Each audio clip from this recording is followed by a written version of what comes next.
Why did you decide to write this book, Mrs. McFarlane? Well, for many reasons. For God to get the glory from writing the book, and that others might be inspired.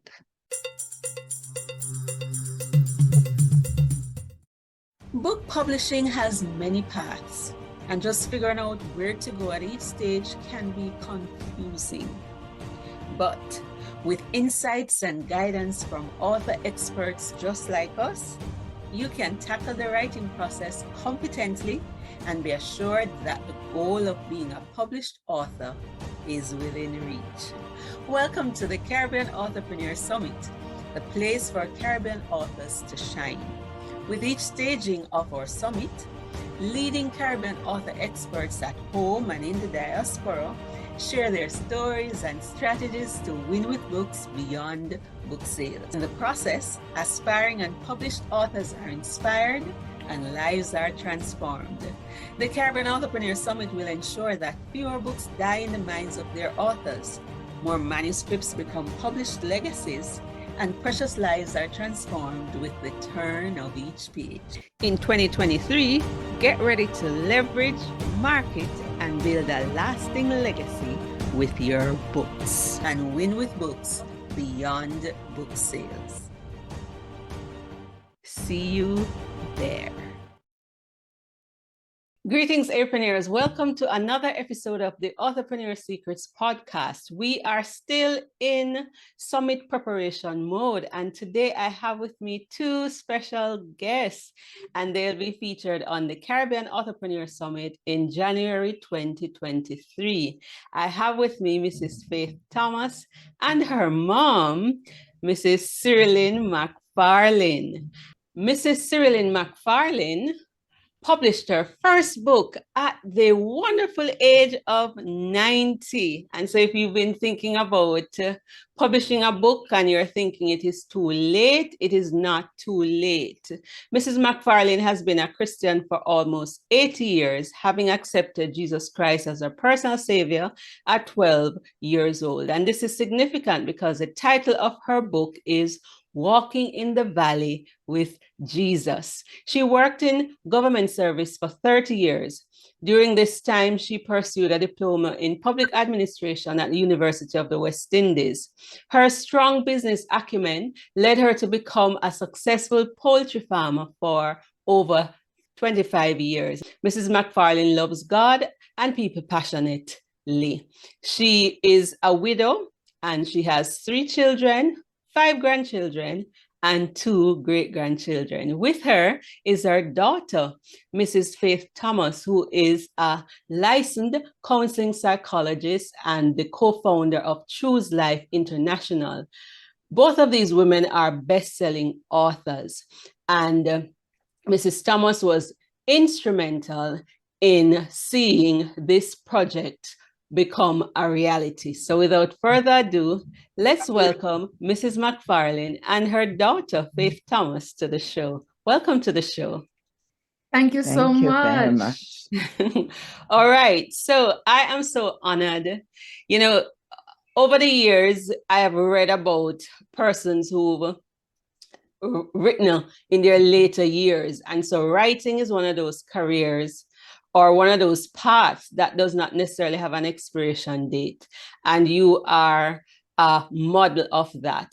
Talk to me about this decision to write. Why did you decide to write this book, Mrs. McFarlane? Well, for many reasons. For God to get the glory from writing the book, and that others might be inspired.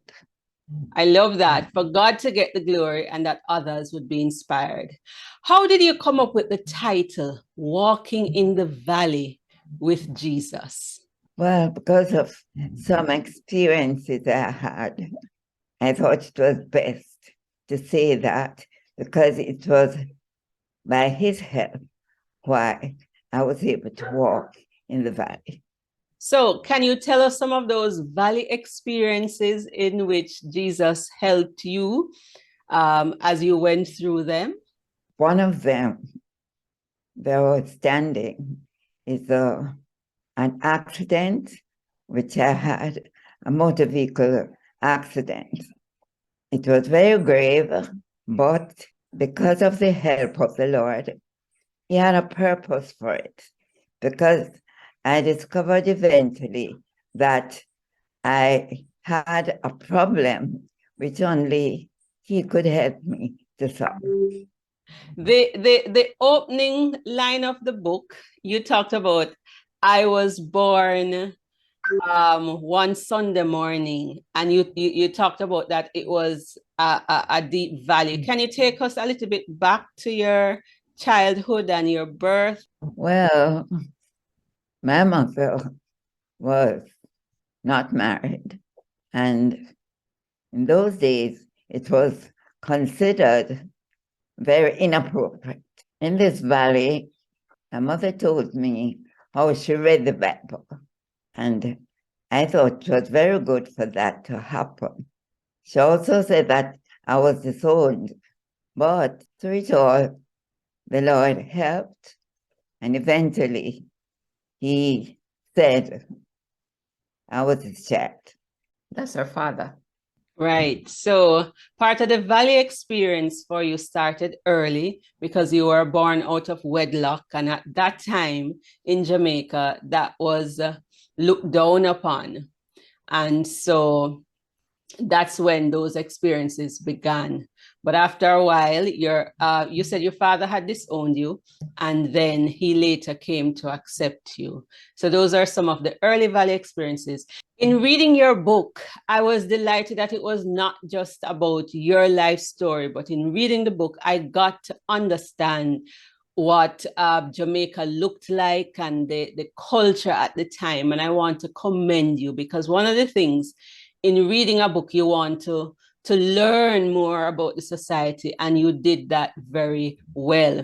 There's another experience in the book that we would consider a valley experience when you were held up by gunmen. Can you take us through that experience? My husband and my son had just come home. At the time, my son wasn't really living there, but he was there at the time. And I was inside together with my mother, and I heard him say, Lord have mercy, as if something had happened to him. So I went out to find out what it was, and I saw 5 masked gunmen. Well, I began to call on the name of the Lord, and they began to fire shots. In fact, the shots, however, none reached us. And I called on the name of the Lord then. Eventually, they left. I thought they had left, but they went to the back of the house because it wasn't so early. Went to the back of the house and somehow came in, and they pulled out the drawers and tried to find my husband, my son. Apparently, though, it was my son they were trying to get at. So they couldn't find him. So they came into the living room. Well, I took up the telephone to call my neighbor to see what was happening to me. They thought apparently I was going to call the police. So they grabbed the phone, threw it on the ground, and the next thing I knew, I was outside on the veranda, sprawling. I felt a little burning in my shoulder. I wondered what could that be, because I did not hear a sound as if they had shot me. I wondered what that could have been. And my husband said, I've been shot. So I said, wow. Well, the police was called, and there was a police escort, and I was taken to the doctor. I was fortunate that it did not affect any of my organs, and nor was the bullet lodged into my arm. However, I got better from that, but I had a goiter and I was given some medication to prevent it from growing. However, I did not know that it was really growing. And when the doctor tested me, he discovered that it had grown very large and it could have affected me greatly, my organs very greatly. And eventually I had an operation. So, Mrs. McFarlane, are you saying that they discovered the goiter as a result of you getting shot, or was this something that was discovered later? I knew I had the goiter, Okay. but as I said, I was given medication for it not to grow. So the Lord allowed the incident so that I might see his wonderful goodness to me, in that it was there and it was so large and could have affected me more greatly. I understand. So we are seeing that even in the negative experience, as Napoleon Hill would say, there's a seed of equivalent benefit. And as Romans 8 says, all things work together for good. So in the midst of that, God showed up. And I just want to applaud you for your courage. Folks, I just want to encourage you to get that book. The book is riveting. Not only is it about how she got shot, but even as a grandmother, she was driving a truck in her 80s and still doing things that you would not think that someone her age would be doing. So let me ask you, now that you are retired and at home, what are some of the things that you do now? Well, I try to keep outside free of leaves. So you turn the home guard now. You're keeping outside free of leaves. That is good. Not so very easy, but I try. So that gives you exercise and things to do. Plus mommy walks half an hour virtually every day. Wow, you're more disciplined than I am. So, Mrs. Thomas, talk to us a little bit more about your role in helping your mother to get her book published at this stage of her life. Okay, so mommy was always writing this book. Probably she started late 70s and was writing this book. She did a computer course because she wanted to be able to type it. And so, we always knew mom was writing this book about her story, and just knowing a little bit of mommy's story, we figured, wow, this is a great idea. So when we decided to edit it, my sister and I decided to read and edit it. And in reading the book, we said, oh my goodness, this is a masterpiece. So we edited it. And for a while, it was on the shelf because, I got caught up with doing other things. And one day I started a conversation with you about publishing the book. And we started that conversation, and then it halted because the book still needed further editing. And then as the Lord would have it, we encountered each other again. And I wanted to publish it for her 90th birthday, which was upcoming. I just felt that this book needs to be out there. And so, we pulled out all the stops and went after publishing it. And it has just been a blessing since. Wow. And one of the blessings was that within an hour or so after publishing it, it was #1 in new releases on Amazon. And you guys did a fabulous job in promoting it. And it was just amazing. I saw the grandchildren promoting as well. And so you had the entire family behind you, Mrs. McFarlane, to ensure that you have this book for that monumental occasion. And it seems to be a thing because my first book was written in time to celebrate my birthday. So I want to encourage folks that if you want motivation to publish, whether you want to publish your story or help someone else, you could do it as a birthday gift to them, because that seemed to be a major motivator. Now that the book is out, you're now 91. So it's been an entire year. What has been the impact of this book? Talk to us. Tell us some stories. What have persons said about it? How has it been changing lives? Well, perhaps mommy, I'm not sure if mommy knows a lot about the impact of the book, but what has happened, especially even recently, when I say recently, I mean since Christmas, they have not been doing much marketing. And this lady got a copy to read. A friend of hers gave her a copy to read. And she said that she just read it. She started, and then one day she just picked it up and she just read the whole of it. And she said, no, I have to get copies of this book for my friends for Christmas. And she came to our office and she asked for 4 copies. At the time, we were only able to find 2 because they were somewhere else and the person didn't see them. And when we called her back about a week or 2 later, so we found where the other copies are, she came in and she bought 4 more.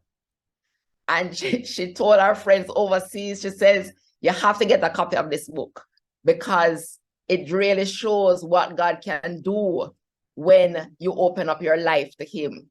And it is amazing. So that is a recent experience that we've had. One of the persons who read it early, that is Mr. Robert Levy of Jamaica Broilers. Mommy was a Jamaica Broilers farmer, and he read the book, and he said that he read it in one sitting, and it was spellbinding.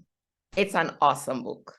I am so happy to hear that. And it's about preserving history. It's about taking your testimony from, as I would say, the 4 walls to the world, because you are not as active as you were before. And I know you loved evangelism and love to tell people about Jesus. And so even the very title of this book, Walking in the Valley with Jesus, will continue to be a witness to others for generations to come. I know when I read it, I felt like I wanted to get to know Jesus more. And so I want to thank you. Psalm 102 verse 18 talks about, let these things be recorded so that a generation not yet born may praise the Lord. And so I believe you are walking in the divine call for us as a people. I believe this is the time where God wants us to share our testimonies, not just in the 4 walls of the church, but to take it to the world through writing. And then it gives you opportunities like this to come on a podcast that is being aired in 21 different countries around the world. And we never know how that would impact others. So what I'm going to do now is to let our audience see that beautiful book on Amazon, Walking in the Valley with Jesus. So Walking in the Valley with Jesus by Cyriline McFarlane. And it has some reviews. And let me just read a little bit of the description. Extraordinary mountain moving faith stories, surviving gunshot, driving a 6-speed manual 4x4 Nissan pickup truck at 83 years old, managing a farm of over 20,000 birds. In this riveting and easy to read book, 90-year-old retired poultry farmer Cyriline McFarlane draws the curtain of her life and shares amazing stories that reveal her unwavering faith in the sovereign God despite challenges. As you journey with the author, you will discover some of the deep valleys and victories she experienced, and she shared a couple of those already, how she was born out of wedlock and disowned by her dad, and how God saw her through that, how she got shot, and how that experience helped her to, with the doctors, to see that the goiter that she had grown, and how that would have affected her adversely. You will see in this book how prayer and God's presence refreshed her soul, and you will learn, like her, to have a positive attitude in the midst of challenges. So it is on Amazon, and we want to encourage you to get it. Where can persons get it in Jamaica, Mrs. Thomas? Well, we have a few copies left at Choose Life International, that is 28 Haining Road. We went to the Guidance Council Association convention, and we sold a few copies there too.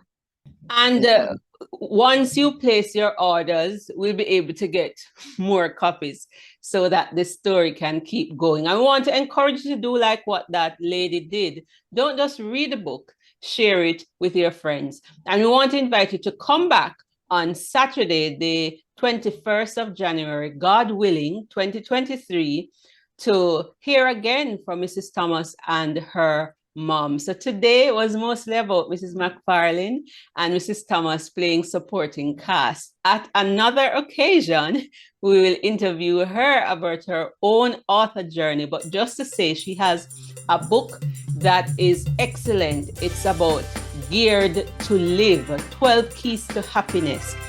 And so we want to encourage you to go out and get that book. It is online. It is used as part of our course, The Art and Science of Happiness at Michael University College. And so this is a family of writers. And I just want to say, as we close, congratulations, mom and daughter. I'm sure you're inspiring others to write their stories and change the world. God bless you. Thank you so much, Ruth. All right. Take care. I'm Tamara Francis, educator and editor. Don't forget to rate, review, subscribe, and share the podcast with your network. If you'd like to increase your impact and income with books, visit authorpreneursecrets.com for more resources, including the books Pen It to Win It and Authorpreneur Secrets. Join the Authorpreneur Secrets Academy membership group for courses, coaching, and community support to write, publish, and win with books. Until next time, go pen it to win it.